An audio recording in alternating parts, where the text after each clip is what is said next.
Good morning, art historians, or good afternoon if you're on the East Coast where I am. Welcome to another exciting day of our YouTube sessions with some new content and some review of content for the exam. This week, we've shifted our focus to the global contemporary, which is an important bookend to the overall course, which, as you know, starts with global prehistory. And in a perfect world, we'd all be in our regular classrooms learning this material together, but that's not the hand we've been dealt this year. So I'm excited to share it with you online. And just know it's still important to teach you this information to prepare you for college level art history classes that you will hopefully take in the future. Hopefully you've got the bug like the rest of us now. So let's get started. We have a lot of ground to cover today.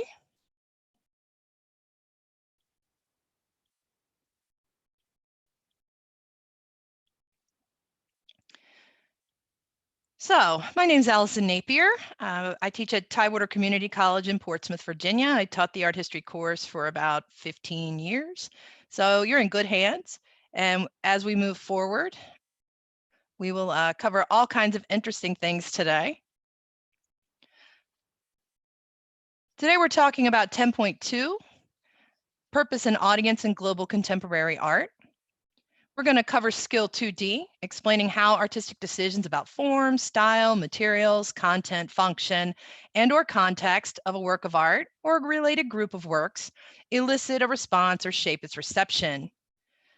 Our learning objective is to explain how purpose, intended audience, or patron affect art making. And we're going to cover this information by considering works that construct social boundaries or reference the creation of social boundaries and categories. So to do this, we're going to start with Doris Salcedo's contemporary work, Shibboleth, and then we're going to review some works from 3 and 4, like Versailles, Juan Rodriguez Juárez's Casta work, and Jacob Lawrence's Migration Series, panel 49. But first, we kind of have to do our homework review from yesterday. John left us with this question. He spent his time yesterday covering the female nude, so we begin where we left off, as always. On the left, you have Titian's Venus of Urbino, a work from the Venetian Renaissance from 1534. It's oil on canvas. On the right, the Grand Odalisque by Ingres, a work of French Romanticism from 1814. Another work that is oil on canvas. Both feature a reclining nude, looking indirectly at the viewer and how they are. We have to think about how they're alike and how they're different. So let's start with how they are alike. So the way they engage the viewer is indirect.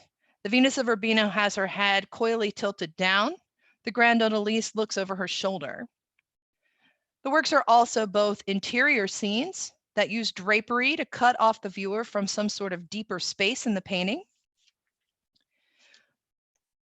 Both works prominently feature attributes that could have communicated information to the viewer: the dog, symbolizing fidelity in the Venus of Urbino, the turban, the Turkish water pipe, the peacock fan, all symbolizing exotic subject matter in the Grand Odalisque. Both women are meant to be consumed, but there are also some very significant differences as we look. While both are concubines, the Venus of Urbino has been elevated. She's been called Venus, for starters. She's put in an upper class status with figures to attend her, while the Odalisque is not in that same kind of setting. The Venus of Urbino offers a sense of classical proportion to the nude, true to the Renaissance style, the presentation of the figure based on an observation from the natural world. The Odalisque, again in this somewhat of a harem setting that's different from what we see in the Venus, is elongated. She has somewhat mannered proportions with a spine that seems to be stretched much too far and limbs that are way too long.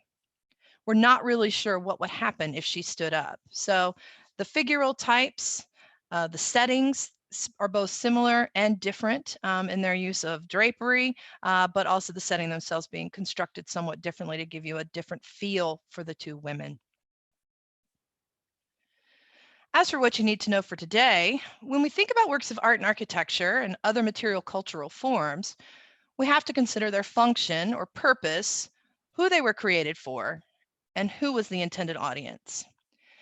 These issues impact their very creation and they can assert who is an outsider and who is an insider in different contexts. While some patrons and artists desire works to construct power, authority, class, status, and gender, other artists use art to reveal these constructions, the nature of social categories, and sociocultural inequities. When creating categories, such as an outsider versus an insider, it's always important to consider who is asserting these categories and the divisions that they create, as well as why they are being created.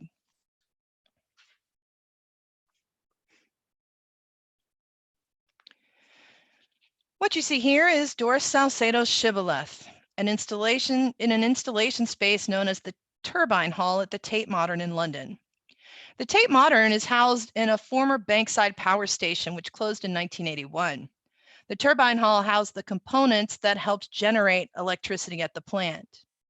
Since becoming a gallery at the Tate Modern, it's housed many important installation works, including Ai Weiwei's Sunflower Seeds, which is in our image set, and most recently a fountain created by Carol Walker called Fons Americanus that explored the interconnected histories of Africa, the Americas, and Europe.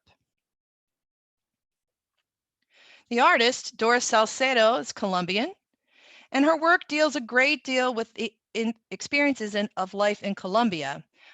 She uses very commonplace objects such as wooden furniture, clothing, concrete, grass, even rose petals. And she does this to give form to pain, trauma, and loss, and create a space for the individual for collective mourning. Her themes stem from her own personal history, as members of her family, among many other people, have disappeared in a very politically troubled Colombia. Much of her work deals with the fact that while the death of a loved one can be mourned, their disappearance also creates an unbearable emptiness. She has a bachelor's degree from Jorge Tadeo Lozano University, and then she went to New York, where she got her master's degree at NYU, and she currently teaches at the National University in Columbia and remains a practicing artist. Salcedo's work is largely connected to installations. She uses gallery spaces or unusual locations to create her works. And this work here, Noviembre 6 y 7, a work from 2002, commemorates the 17th anniversary of the violent seizing of the Supreme Court in Bogota on November 6 and 7, 1985. Salcedo placed this piece in the new Palace of Justice. The siege occurred when guerrillas attacked the Supreme Court and held hundreds hostage and killed some, others were released. And so for Salcedo, the importance of creating this work, as well as many of her others, is to make a statement, to not let events or situations that people don't agree with pass by and just be part of the news. She wants people to remember to ask questions and not to stop with just the facts of the events, because we all know that facts can be construed in different ways. She wants people to know that people aren't just numbers and that every life is valuable, and we need to be reminded of that. Other works by Salcedo include Plegaria Muda, Atrabellados, and the installation for the Istanbul Biennial. I found when I saw some of these works, I saw the two on the left, I had a visceral reaction to them. In Atrabillarios, sorry, my pronunciation, she uses worn shoes, primarily women's, and she encases them in niches in a gallery wall, and she uses an animal fiber that she stretches and sews over the surface. She does this because she became aware that shoes were one of the things used to often identify women when they had been abducted or found. Plegaria Muda, she enters us into a labyrinth of curious structures by taking two tables, turning them top to top, and then putting a layer of earth between them, allowing grass to grow. She encourages us as viewers to work our way through, contemplating the structures themselves, as well as this somewhat maze of existence that we strive to get to the other end. The focus work for this, Shibboleth, again, was in the Turbine Hall at the Tate Modern. She was the first to actually change the physical building at the Tate Turbine Hall. She wasn't the first to exhibit there, but she was the first to actually change the structure. And she did this by cracking open the floor itself. She uses this piece to give a voice to the victims of injustice and all of the issues that have separated people and turned them against one another. She decided she would open up a subterranean wound in the floor that would stretch the entire length of the former power station. She says the work represents borders, the experience of immigrants, the experience of segregation, the experience of racial hatred. It is an experience of a third world person coming into the heart of Europe. In this way, her installation represents exclusion, separation, and otherness. The term Shibboleth refers to a word, phrase, or custom that can be used to test whether or not an individual belongs to a particular group or region. It was first used in this way in the Old Testament in a story in which the Ephraimites, defeated in battle by the Gileadites, were challenged by the Gileadites to say the word Shibboleth in order to allow them to flee across the Jordan River. The Ephraimites, in their dialect, were unable to pronounce the sh sound, and as a consequence, 42,000 of them were slaughtered by the Gileadites. With this in mind, the crack in the floor is a symbol of the damage caused by cultural and geographical exclusion.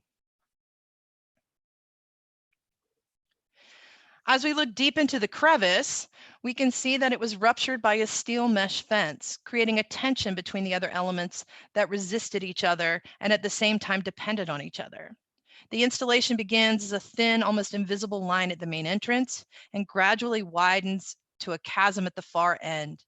The design, again, meant to evoke brokenness and separateness in post-colonial cultures, especially in her homeland of Colombia. Shibboleth reflects her belief that modern art museums also enact certain forms of exclusion, as histories of 20th century modernism have largely failed to address the contributions made by non-European Americans.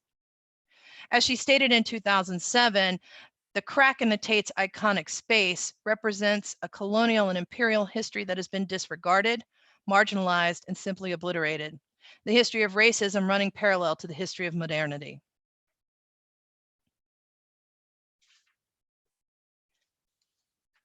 Shibboleth raised questions about the interaction of ideological foundations on Western notions of modernity and how it was built, questions of racism, colonialism that underlie the modern world. It shows the dark side, or makes us think about the dark side of modernism. She said that by breaking open the floor of the Turbine Hall, the fracture showed a fracture in modernity itself. It made people uncomfortable and forced them to look at uncomfortable truths. After the installation, the floor was filled in. So yet again, much like in modern society, even though the rupture is repaired, there's still a scar, and there always will be in the flooring of the Tate Turbine Hall, which is actually commonly referred to as Salcedo's crack. The check for understanding here, we see again, the image from the Turbine Hall, and we have to think about how does it represent division, separation, inform, content, and context. So I'm going to give you about a minute to think about this, maybe review some of the things we've just covered, and then I'll walk you through.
Okay.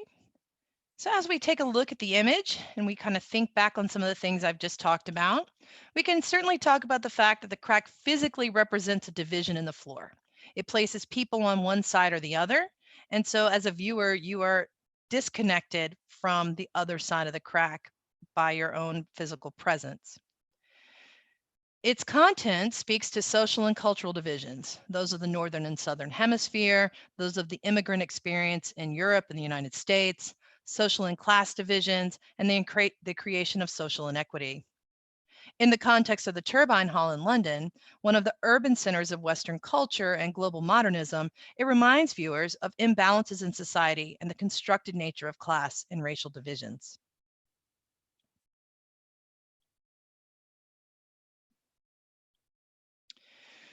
And so now let's branch over to some of the other works in the image set, and we'll do that by looking at Versailles from Unit 3 and the Casta work from Unit 3, as well as Lawrence's panel from the Migration series from Unit 4. So we begin with this aerial view of Versailles, a grand palace created by Louis XIV outside of Paris. It takes about 50 minutes to get there by motor coach. And Louis XIV technically became king at age 7, but his mother and a regency council ruled in his stead until he actually came of age to take the crown. So as he grew up, he watched this somewhat of a perpetual struggle between the forces trying to rule France. And when he finally took the throne, he decided that to assert his absolute power as king, he needed to show everyone what that meant. What did it mean to be ordained by God to rule? And in particular, he sought to bring the nobility to heel and bring them under control. So to do this, he decided to renovate the family hunting lodge at Versailles. And he first visited there when he was 12. He didn't take much interest in it until he took the throne, and then he took on this somewhat of a passion for the site. A little closer view allows us to take a look at what the work of the team of Louis Laveau, who was an architect of the aristocracy, André Lenotre, the landscape designer, and Charles Lebrun, a fashionable interior decorator and painter, put together. So Louis' enormous and stylish palace, completed in 21 years, started in 1661. And so it allowed Louis to collect his friends, his family, his enemies, courtiers, servants, soldiers, about 20,000 people in the palace, to set up a court there that filled 700 rooms in a palace with 2,153 windows that covers 67,000 square meters of floor space, or 12 American football fields, or if you're a soccer fan, about 9 soccer pitches. And of course, what you expect above and over everything else, it is meant to talk about the importance of Louis XIV himself. Images of the Sun King, as he called himself, because France revolved around him like the planets around the sun, fill the palace. On the upper right, you can see, or sorry, the upper left, you can see a work by Bernini of Louis XIV, who's also in our image set. By building Versailles, he shifted the seat of Paris, of the French government, from Paris out to this new area, and he managed to bring the nobles in and basically bring them under control. It was also a place full of feuding, gossiping, troublemaking, all of those things that he transported out to Versailles, but there he could keep a better eye on people that might be trying to upend his rule. When you get to the gates of Versailles, all you see is gold, right? And images of Louis in the sun. So these are some of my pictures from when I made it to Versailles. Again, the palace meant to glorify him as the monarch, bringing in all of this ornate Baroque decoration to show wealth, power, and authority, to show you this was his place. If you were allowed in, it was because he let you in.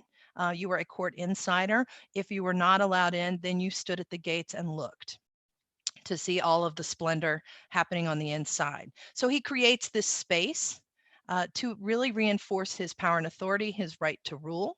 And as you walk through, you're really bombarded with marble, gold, paintings, mirrors, everything from images of him as Apollo, the sun god, which was an easy stretch. He's the sun king, so the sun god would represent him. And gold, gold, gold. Parquet floors, mansard roofs, this sense of a kind of almost advancing facade a little bit, which would keep it very in line with the Baroque. The most famous room at Versailles, the Hall of Mirrors, which runs the entire length of the central building. And so this is exactly on the other side of the garden facade wall. And so when you walk in, it is parquet floors. This is where they held the masquerade ball for Louis XVI and Marie Antoinette's wedding. And you can see again this large barrel vaulted room full of grandeur, but it's mainly used as a passageway. The king got up for the day. He proceeded through this mirrored hall to his private chapel, followed by courtiers and other members of the court, anyone that could fit into the chapel with him and beg his favor as he passed by would try to pack the hall and pack the chapel when allowed in. Since Louis XIV's day, the room has been used for several parties. We can also talk about, if we move to the 20th century, this is where the Treaty of Versailles was signed. You have gorgeous chandeliers, mirrors, candelabras, all of this catching the sun from the garden windows. And when we look at the garden facade, it's not really as glamorous as what we're seeing on the inside. It's pretty classical, symmetrical, repetitive elements. We see columns, we see rounded large windows, a lot of things borrowed from the elements of ancient Greek temples. And that's an intentional reason for this. When Versailles was being built, the ancient past was seen to be the root of intellectual and aesthetic superiority. And so by using these elements, Louis wanted to link himself to the knowledge and the expertise of the classical past and the great empires. Looking at the gardens, they are very carefully manicured and maintained to show Louis' control over nature, as well as his control over those that visited the gardens. He had very well-articulated paths that directed your movement, and these are maintained year-round.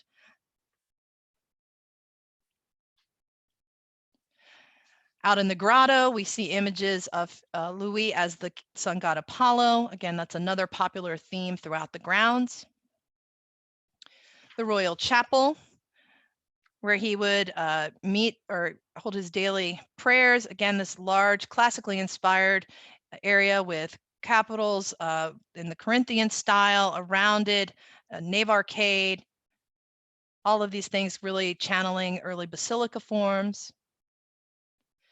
Another thing I find pretty interesting about Versailles is to keep viewers coming back, they've started doing contemporary art exhibits on the grounds and within the site itself. So Jeff Koons, who's in our image set from the contemporary group as well, he's had a large-scale sculptural installation there, as well as an artist who's not in our image set, Juan Vasconcelos. And I just love this pink feathered helicopter and these large silver stilettos in conversation with all of this Baroque detail.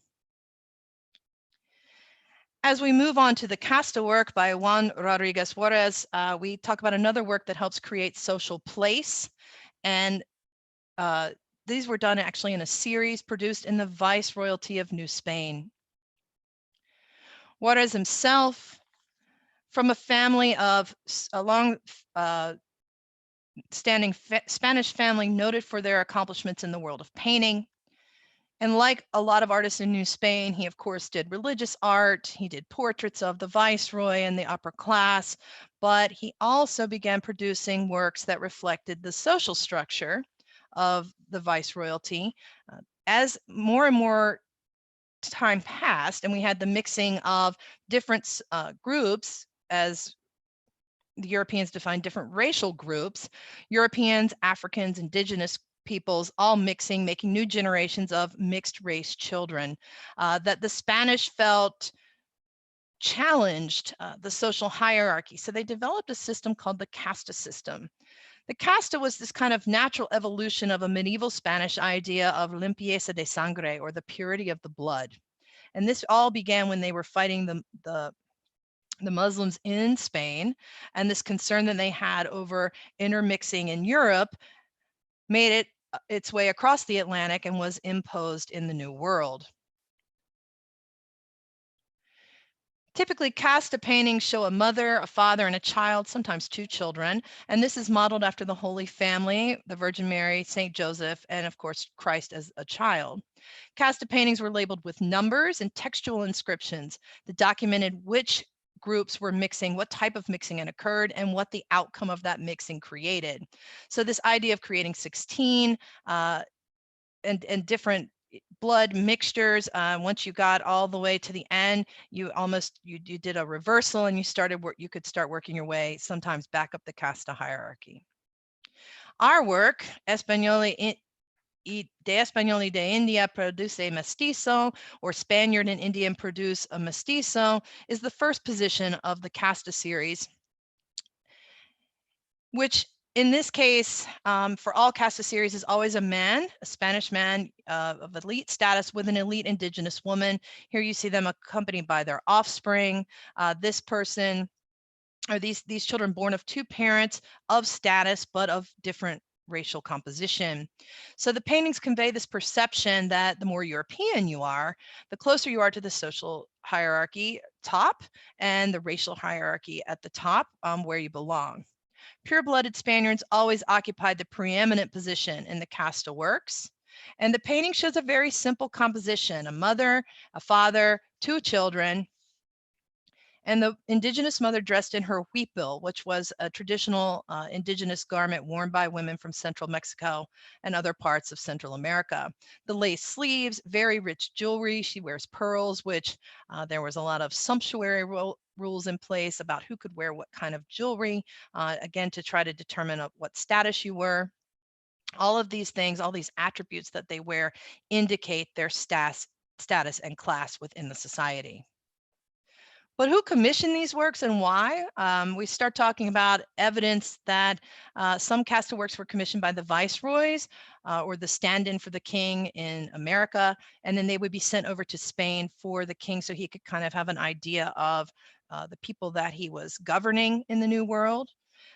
Some argue that these were produced in viceregal New Spain as an element of Creole pride, to show off the wealth and the prosperity of the different groups, that no matter how you were born, everyone is shown as well off, well bred, or well dressed, and living a pretty decent life for their caste alignment. Those generally tend to be the first half of the 17th, 18th century works. There is a shift in the conversation, and in the later casta works, when we have the Bourbon monarchy take over, we start to see a little bit of a change, showing behavioral constructs going on, so that as you work your way down the casta scale, it shows more issues of bad behavior, violence, drunkenness, things like that. Again, so there is an actual change within the body of these images over time. Our last work for today is Jacob Lawrence's Migration series, which I thought was a really great comparison to the DORIS SALCEDO work because of that yellow line that separates the image.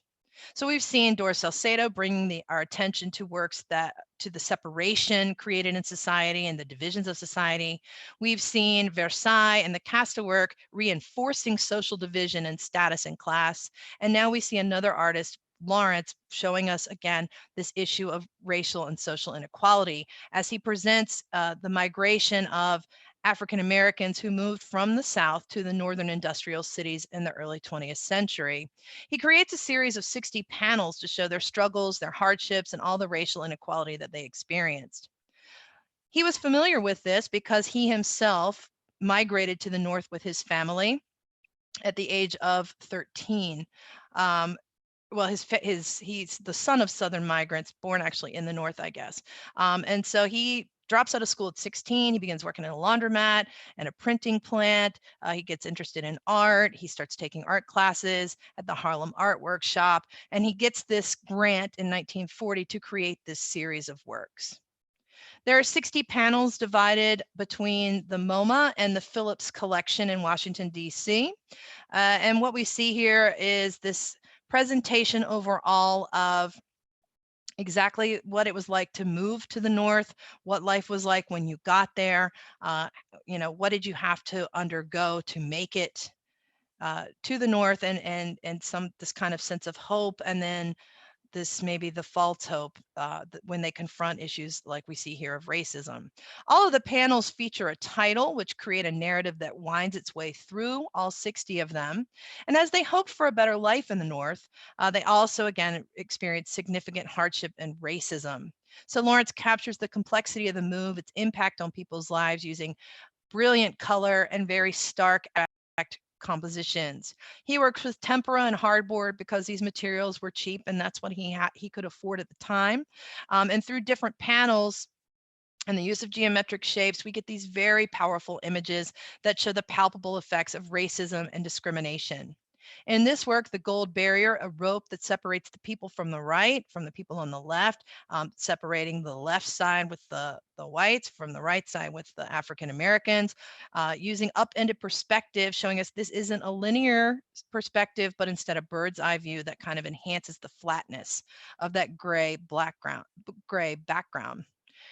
Even though they're all dining in the same space, they are all somewhat isolated. And you notice that the figures, the whites are separated, reading the paper, looking away from the other side of the dining room. The African-American figures tend to look down, almost seeming somewhat smaller in their isolated social spaces. Putting the two works in conversation, again, this use of the line, the formal element of line, to draw attention to the creation of social, racial, and cultural separation are key to kind of taking these works and putting them into conversation.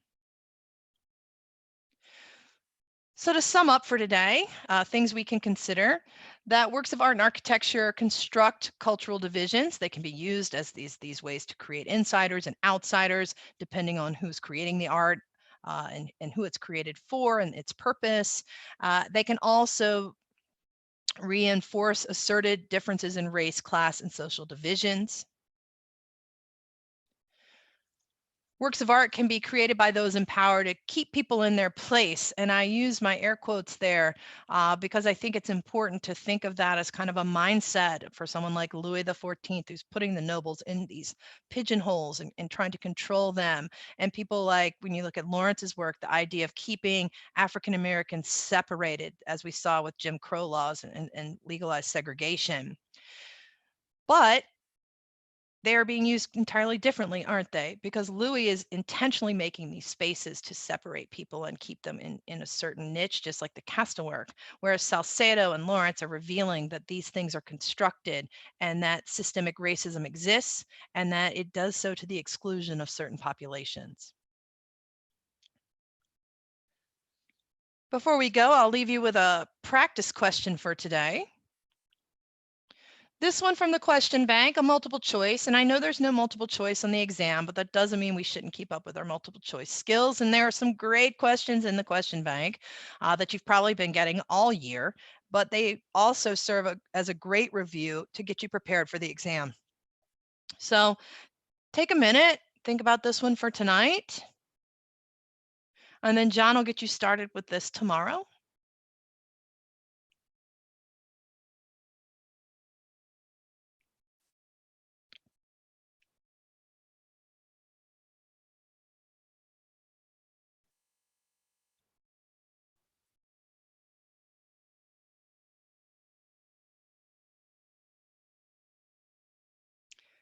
Okay.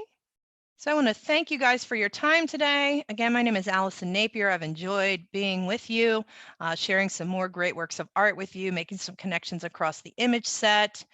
One more thing before I go, please remember that if you're having any sort of issues with your devices or internet or accessing the PowerPoints or information, to contact the College Board at cb.org/tech, and so someone can help you troubleshoot how we get you the access that you need.